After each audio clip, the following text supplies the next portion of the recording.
হয়, গুৱাহাটী চিকিৎসা মহাবিদ্যালয়ত চিকিৎসা কৰাবলৈ গৈ সন্ধানহীন হৈ আছে এগৰাকী চৰকাৰী কৰ্মচাৰী।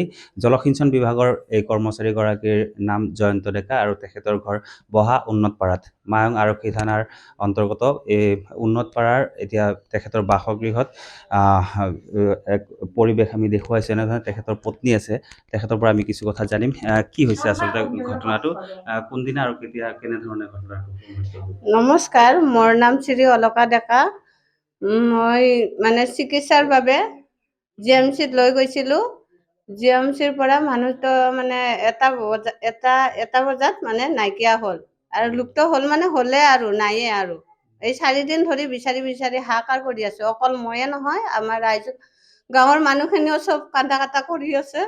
কোনেও ভাত পানী খাব পৰা নাই। ল'ৰা ছোৱালী দুটাই পঢ়িবও পৰা নাই, স্কুলতো যাব পৰা নাই। কেনেধৰণে হৈছিলে ঘটনাটো? কেতিয়াৰ পৰা নাইকিয়া হ'ল, কি কৰিবলৈ গৈছিলে? প্ৰথমৰ পৰা তেখেতৰ তাতে টিউমাৰৰ দৰে বস্তু হৈছে। তেখেতে কৈছে মোৰ এইটো বিষাই আছে। মই কৈছো ছুটি লৈ পেলাই মেডিকেলত যা। তাৰপিছত সি কৈছে মই ছুটি ল'ম দে। মই 3 দিনৰ ছুটি লৈ পেলাই মেডিকেলত দি পঠালো। সোমবাৰে গৈ চব কৰি পেলাই ঠিকে থাকে আহি পালা। 6টা বাজিছে আৰু ঘৰ আহি পাওঁতে। তাৰপিছত পিছদিনা আৰু এটা পৰীক্ষা কৰিব ৰ'ল বোলে। পৰীক্ষা কৰিব ৰওঁতে সি আৰু ক'লা এটা আছে, আজি যাম, কালি যাম আৰু 5টা বজাত। মই বোলো যাক সোনকালে হ'ব। 5টা বজাতে বোলে 11টা বজাতে কামখিনি হৈ গ'ল। হৈ যাওঁতে আমাৰ ভাইটিৰ লগত দি পঠাইছিলোঁ। ভাইটি আৰু কৈছে ভিনদেউ ইয়াতে বহি থাকক, মই ৰিপৰ্টটো লৈ আহোঁ।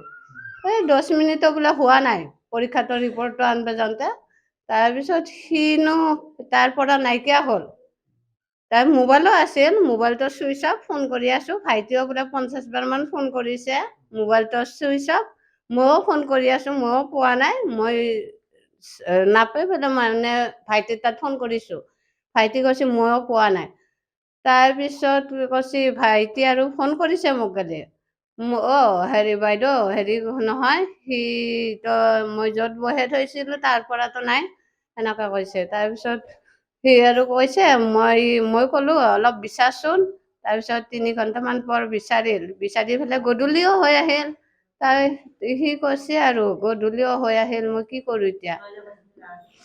মই আৰু কৈছো নহ'লে গুচি আহ তই, সি আহিব দে, সেনেকৈ কৈছে। তাৰপিছত আহি ৰাতিটো চালো, চাই পেলাই 7টামান বজাত আৰু গাড়ী ভাড়া কৰি দি পঠাইছোঁ। গাড়ী ভাড়া কৰি দি পঠাই পেলাই বিচাৰি আছে। তাতে 2টা বজাত গেলি বিচাৰিছে সিহঁতে, একো নোখোৱা নোলোৱাকে বিচাৰি নাপাই পেলাই আৰু গুচি আহি আৰু পিছদিনা আমি 12জনে গৈছোঁ গাড়ী ভাড়া কৰি। 12জনে গোটেই মেডিকেলখনৰ গোটেই চাৰিওফালে চাই আছোঁ আৰু গোটেই গিলাই আৰু ভাগেদি পৰিছোঁ আৰু লাষ্টত এইবাৰ GMCত থানাত জনালো কথাটো। আজি 4 দিন ধৰি তেওঁ মানুহজনক আপোনালোকে কোনো সন্ধান পোৱা নাই? নাই পোৱা একো। আপোনাৰ কোন আছিল ল'ৰা-ছোৱালী?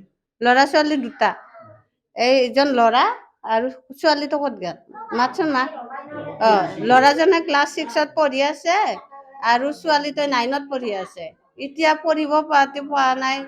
দেউতাকে নোহোৱাৰ পৰা কান্দি কাটি হাহাকাৰ কৰি আছে। স্কুলো যাব পৰা নাই, পঢ়িবও পৰা নাই। কান্দি কান্দি আৰু ভাত পানী নাই আৰু পেটত।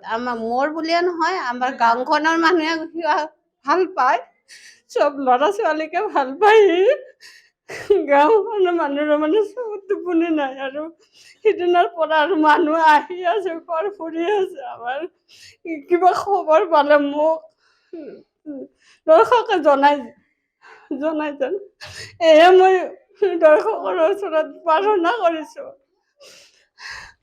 হয়, নিশ্চয়কৈ এনেধৰণে আমি পৰিৱেশ দেখুৱাইছোঁ। আচলতে বিগত যিহেতু 4 দিন ধৰি লোকজনৰ সন্ধান নাই। এগৰাকী স্থানীয় ব্যক্তি আছে, আমি তেওঁৰ পৰা কিছু কথা জানিম। কি হৈছে আচলতে জয়ন্ত ডেকা আজি 4 দিন ধৰি নিৰুদ্দেশ? জয়ন্ত ডেকা মোৰ খুৰাৰ ল'ৰা ভাই হয়। তেওঁ যোৱা সোমবাৰে মেডিকেল গৈছিল GMCত। তেওঁৰ পিঠিত এটা টিউমাৰ হৈছিলে। টিউমাৰ চিকিৎসাৰ কাৰণে গ'ল। প্ৰথম দিনাখন ডক্টৰে চাই চিতি কিবা পৰীক্ষা কৰি পঠাই দিলে। নেক্সট দিনাখন আকৌ এটা পৰীক্ষা কৰিব লাগিব বুলি ক'লে। নেক্সট দিনাখন যিদিনা গৈছে তেওঁৰ বৰগিৰিৰ ল'ৰাৰ লগত গ'ল। গৈ পৰীক্ষা কৰাৰ পিছত কিছু সময় পিছতে মাতিলে যে পৰীক্ষাৰ ৰিজাল্টটো ল'ব লাগে। জয়ন্ত ডেকাক বহুৱাই থৈ তেওঁৰ বৰগিৰিৰ ল'ৰাজনে যেতিয়া ৰিপৰ্ট আনিব গৈছে, ৰিপৰ্ট আহি 10 মিনিট পিছত যে চাই জয়ন্ত ডেকা তাত মেডিকেলত নাই। যি নাই আৰু বিচাৰি পোৱা নাই। আৰু তেওঁৰ লগত মোবাইল আছিলে, মোবাইলটো ছুইচ অফ দেখুৱাই আছে। তাৰপিছত বিচাৰি নাপায় গধূলি তেওঁ ঘৰলৈ আহিল।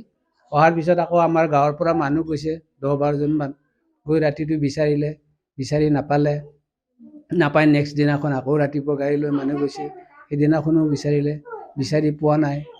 নোপোৱাৰ পিছত আকৌ এইটো ভাঙাগড় থানাত জনালে। তাৰপিছত ভাঙাগড় থানাই গৈছে মায়ং থানাত জনাব, মায়ং থানাতো জনালে, কিন্তু এতিয়ালৈ কোনো সংসূত্ৰ পোৱা নাই। গতিকে সদাশয় ৰাইজক মই অনুৰোধ জনাওঁ, যদি পায় তেখেতক বন্ধ কৰি ৰাখক, আমাক খবৰ দিয়ক, আমি গৈ লৈ আহিম, এয়ে অনুৰোধ। নিশ্চয় এনেধৰণে যিগৰাকী ব্যক্তি আচলতে গুৱাহাটী চিকিৎসা মহাবিদ্যালয়ত তেওঁ চিকিৎসা কৰাবলৈ গৈছিল আৰু তেতিয়াৰ পৰা তেওঁ সন্ধানহীন হৈ আছে। আৰু এনেধৰণে এতিয়া তেখেতৰ বাসগৃহত আচলতে পৰিয়ালৰ লগতে সমগ্ৰ গাঁওবাসী আচলতে কান্দোনত ভাগি পৰিছে। আপুনি বিচৰা বাতৰি পাব কেৱল নিউজ 18 এপত। নিউজ 18 এপ ডাউনলোড কৰিবলৈ স্কেন কৰক এই QR কোড। গুগল প্লে ষ্টৰতো পাব এই নিউজ 18 এপ।